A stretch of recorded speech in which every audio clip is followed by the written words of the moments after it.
Welcome to the County Connections after a long hiatus. We are back. It is December of 2016, and I'm your host, Scott Vargo, and I'm joined by all three of your county commissioners, Dan Gibbs, Thomas Davidson, and Karn Stiegelmeyer.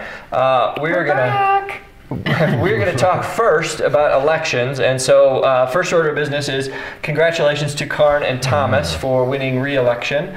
Thank you. Thank you. We're all very fortunate, I believe, to have the two of you back for another 4-year term. So we made him say that. Yeah, by hiring to me though. No, I'm joking. Yes, and we've got Dan for 2 more years at least, and then we'll see what happens. So that was big local elections for us here. Another of the big questions that was out there was related to the Summit Combined Housing Authority and a sales tax related to a construction fund. So who would like to talk a little bit about that? And spoiler alert, it passed. So who wants to talk a little bit about what that means? Though, yeah, I'll jump in.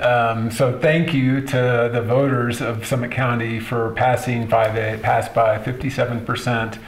It passed in all of the precincts, I think, except one.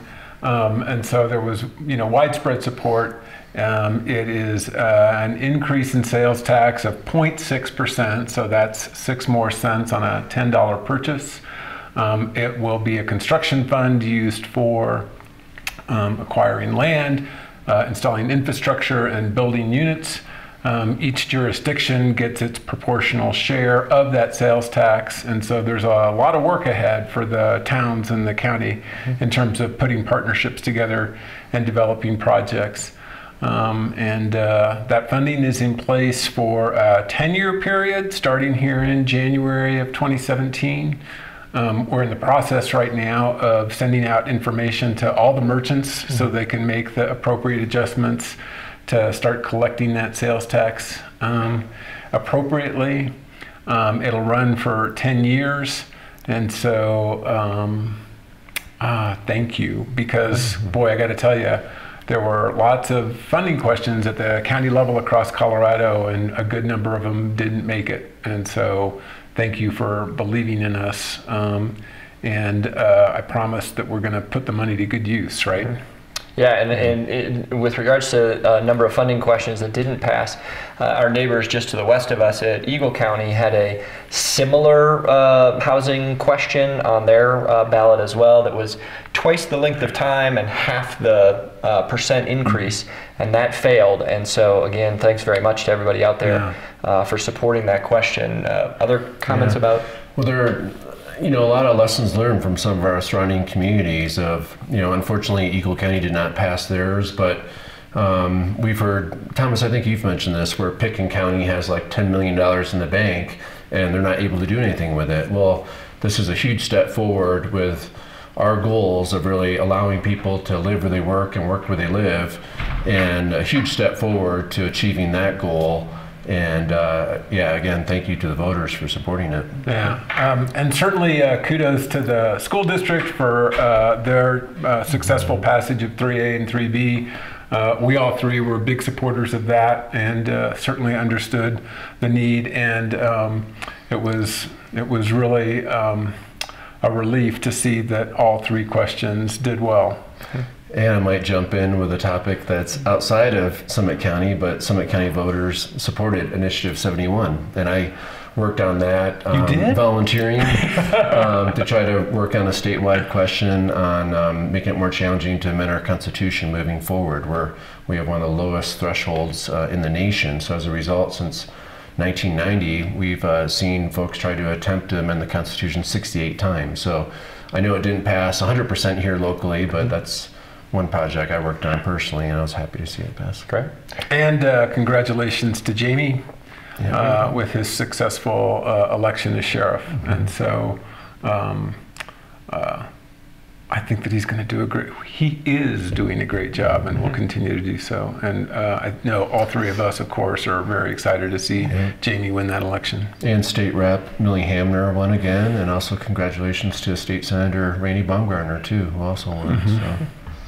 So stepping back to the housing question, I guess can any of you talk a little bit about sort of the next steps? So now that funding is in place, and what does the county do? What does the Combined Housing Authority do? What do the towns do?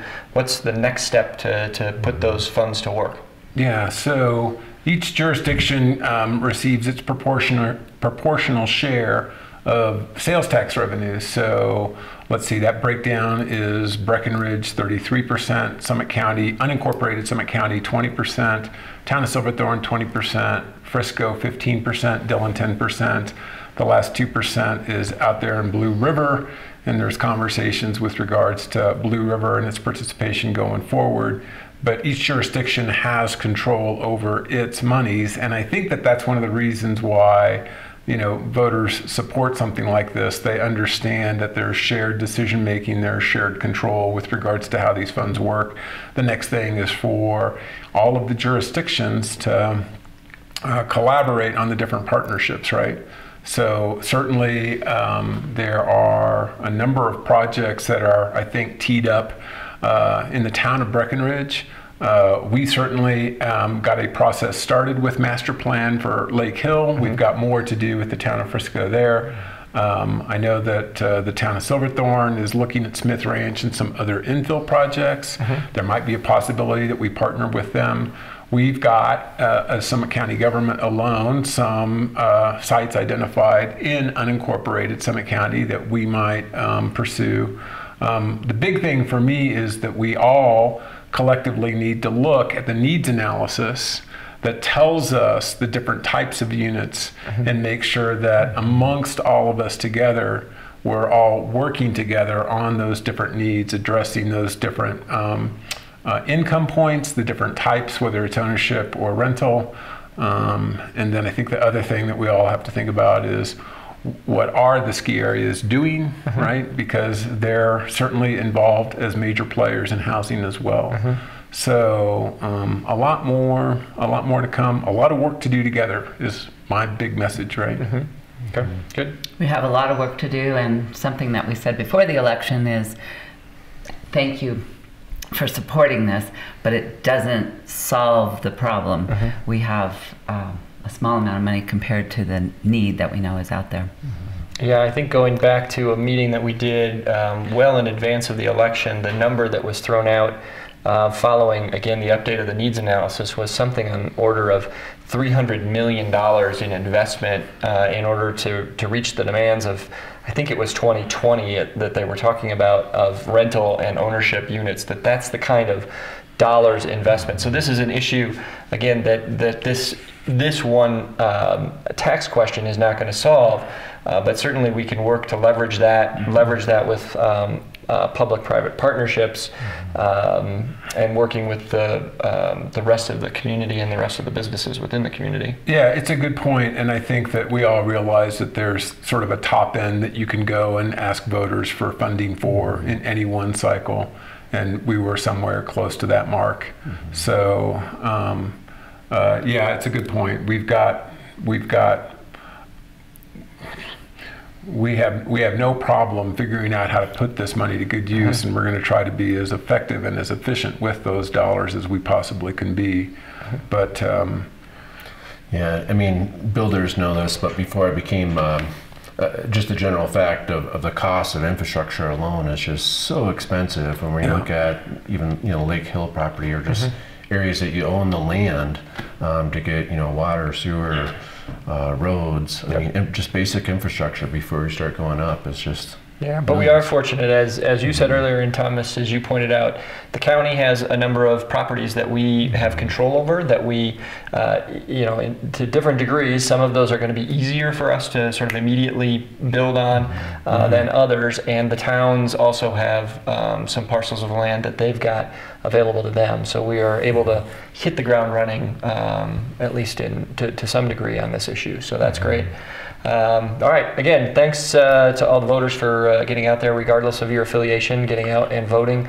Extremely high turnout again this year within Summit County, and so very proud to see so many people take advantage of the ability to vote. So we're going to take a quick break. We'll be back and talk about some other big issues in the community.